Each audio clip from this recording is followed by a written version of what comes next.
All right, in today's video, we're looking at the 3 missing accessories that are going to help you improve your Olympic lifts. Now, to understand why these accessories are missing, we need to look at what's commonly programmed when it comes to Olympic weightlifting programming. Typically, we see the snatch, the clean, we see jerks, we see presses at times, squats, deadlifts for accessories, sometimes core and abs. Now, there's a lot of imagination in here from the standpoint that when you see Olympic weightlifting programming, that athletes are getting more general programming outside of that. But here's the thing I see from weightlifter after weightlifter, that's not what they're doing. They're taking the Olympic weightlifting programming and that's all you're doing. And this is why these 3 missing accessories are going to help you make big gains, because they're starting to attack areas of your body that get weak when we only focus on these movements that I mentioned. So how do these areas of our body get weak when we're doing compound movements such as the Olympic lifts?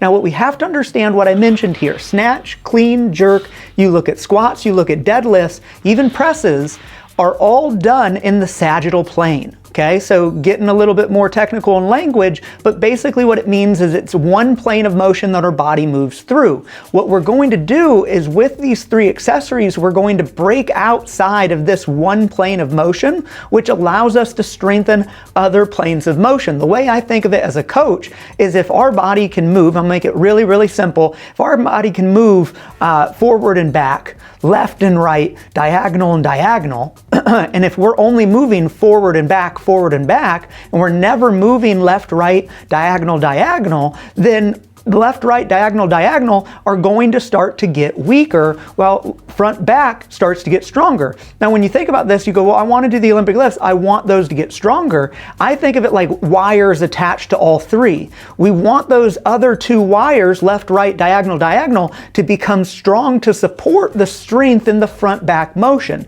Now everything is supporting itself. At least that's how I work it in a very simplified manner in my mind. We want to strengthen our foundation so that the movements we want to do, the Olympic lifts, we're able to do very strongly with a strong foundation, which is going to give us greater success when we're lifting big weight and keep us safer from injury. Now, let's get into these 3 movements. The first movement is the lunge. Now, the lunge is a beautiful movement because it breaks up that sagittal plane. Because we have to send one leg behind us, one leg in front of us, now we're starting to enter different planes of motion, and it puts a lot of emphasis on just one side of our body. So now if we do a lunge well, we can mimic a squat position with a single leg. This is huge because it's going to call out any imbalances. When we're in squats, when we're in snatches and deadlifts and all of these things with our feet in line next to each other, we can hide from imbalances. When we do something like a lunge,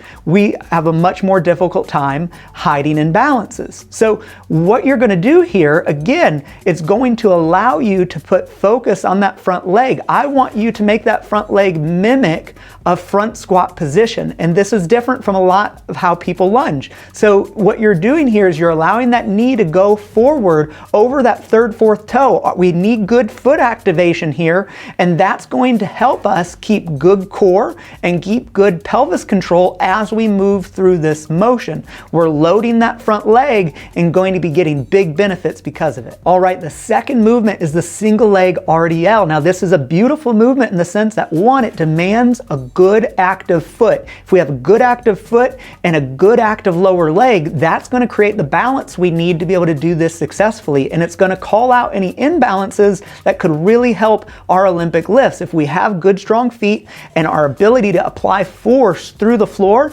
is going to increase. Now, because we're hinging on one side of the hip, this is really going to isolate and help us see imbalances, which can hide from us when our feet are in line together, say in the snatch or in the clean, and we're going after the range of motion that we are the weakest, where we have the least mechanical advantage over the barbell when it comes to the Olympic lifts from above the knee to the hip. So single leg RDLs is a game changer.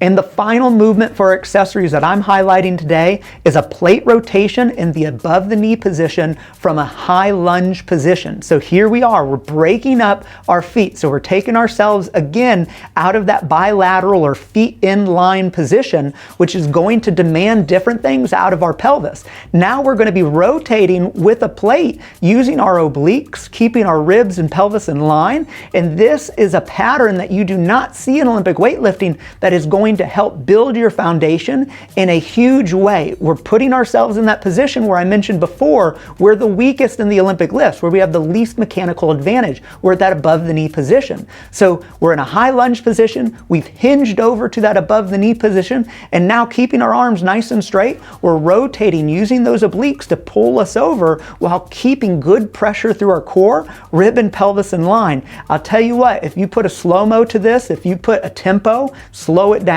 this is really going to work your core in a brand new way that's going to help you get more out of your Olympic lifts and stay safer doing it. And those are our 3 movements. They seem simple, but again, the best things are the ones where you keep them simple and you get the most impact, and that's exactly what you're going to get here. Now, here's the kicker. We program like this for all of our athletes, and if you're curious to learn more, I encourage you to check out our sustainable lifting method. Now, our sustainable lifting method is designed to help weightlifters make gains that are sustainable over a lifetime versus coming up really quickly and then plateauing, being stuck, or facing what many athletes face, which is silly injury after silly injury. So check out the sustainable lifting method. Since this video has helped you and you've made it this far, share it forward, send it to a friend you know it can help, subscribe, new videos are coming often, and guys, hit that like button. It helps us and I appreciate you. So until next video, I'll see you then.